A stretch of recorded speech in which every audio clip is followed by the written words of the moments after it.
5, Emily and Bob confront a colossal stone golem guarding the secret Hobbit libraries. When fairy magic fails, Emily channels the magic of the First, using her bond with Alvin to command the Earth. She spectacularly defeats the golem, proving she is the last of the two worlds and opening the path to Forbidden's knowledge. The journey to master her new power is just beginning. The stone door, now unsealed, groaned open on silent, dusty hinges. We stepped into a cavern unlike any I had ever seen. The air, though still cool, no longer held the cloying scent of decay, but smelled of rich, dark earth and old paper. The cavern wasn't a natural formation. It was a masterpiece of Hobbit engineering. Shelves carved directly into the rock walls stretched from the floor to the high, arched ceiling, filled with scrolls and tomes bound in leather made from the thick, fibrous bark of the oldest trees. 1,000 glowing crystals, each one a testament to Hobbit craftsmanship, were embedded in the walls, casting a warm, gentle light over everything. This wasn't just a library. It was a monument to a forgotten people. As we moved deeper, I touched the spine of a book. The paper felt like dried leaves, and the ink was a rich, dark substance that smelled of charcoal. The language was our old fairy script, but it was mixed with Hobbit runes I had never seen before. It was a language of two worlds, a fusion that had been deliberately erased from my history. Bob, a quiet reverence in his every step, led us to the center of the cavern. There on a massive circular stone table lay a single open tome. Its pages, thick and yellowed with age, held a story that was both familiar and alien. It was the tale of King Leo, but told from the perspective of a hobbit named Gimli, who was not just a warrior, but a root shaper. The text spoke of an ancient, harmonious pact between the fairies and the hobbits. Our magic of the air, the Lumina, was a force of creation and inspiration. It made things grow and helped them flourish. But the hobbits possessed a magic of their own, the magic of the First. It was a grounding force, a raw, primal power of life and decay. It could command the earth to rise and fall, to give and take life. The Lumina, on its own, was fleeting and unpredictable, a brilliant fire that could burn itself out.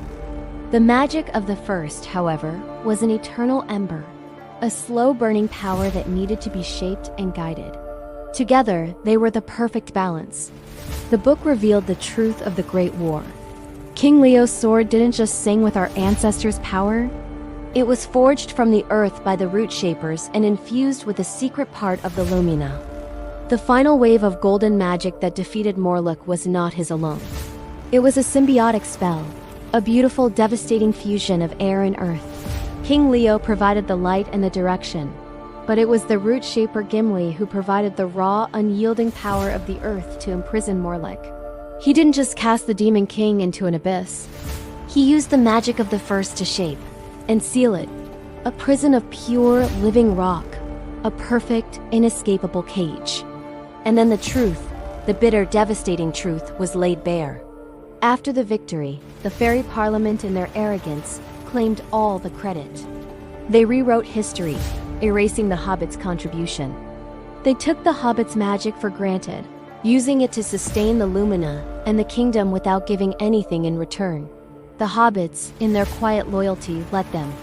They went back to their lives, passing down their secret magic through oral history, a silent legacy of their importance. The Lumina, my ancestors believed, was a gift from the universe, when in reality, it was a symbiotic relationship, a partnership they had deliberately broken. The Lumina tree was now dying, not just from Abaddon's attack, but because it had been starved of its natural, earthy counterpart for centuries. I felt a profound wave of shame and sorrow. My people had not just been arrogant, they had been thieves. They had taken credit for a victory that was a partnership and had, in the process, condemned both our worlds to ruin. But the book held more than history. It held a secret. It described the process of Lumina weaving, the art of fusing the magic of the First with the light of the Lumina. It explained that the last remnants of our magic had not just been weakened, they had been transformed. My grief for Alvin, my love for a hobbit, had forged a new kind of connection to the magic of the First. I hadn't just commanded the earth to move. I had woven my light magic into it, creating a more powerful, more stable form of energy. I was the last of the two worlds, a living, breathing fusion of air and earth.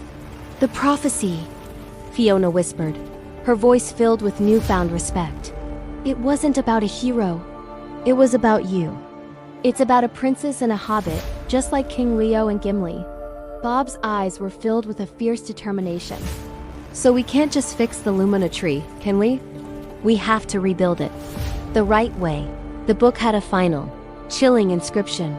The key to the lock is the heart of the first. It was a riddle within a riddle. We had the power, but we didn't have the source. Somewhere, deep within the world, was a power that could reignite the Lumina and defeat Abaddon. The golem had been a guardian, and its last words had been about the Keeper's Law. The libraries weren't the only thing the hobbits guarded. Suddenly, a loud crash echoed from the entrance of the cavern. The stone door, which we thought was sealed, was being torn from its hinges. We knew what it was. We had defeated the golem, a creature of the earth, and in doing so, we had sent a tremor through the very foundation of Abaddon's control. He now knew we were a threat. He knew we were not just running. We were fighting back. The past has awakened, and so has destiny. Don't miss what rises next. Subscribe, share, and stay with the story.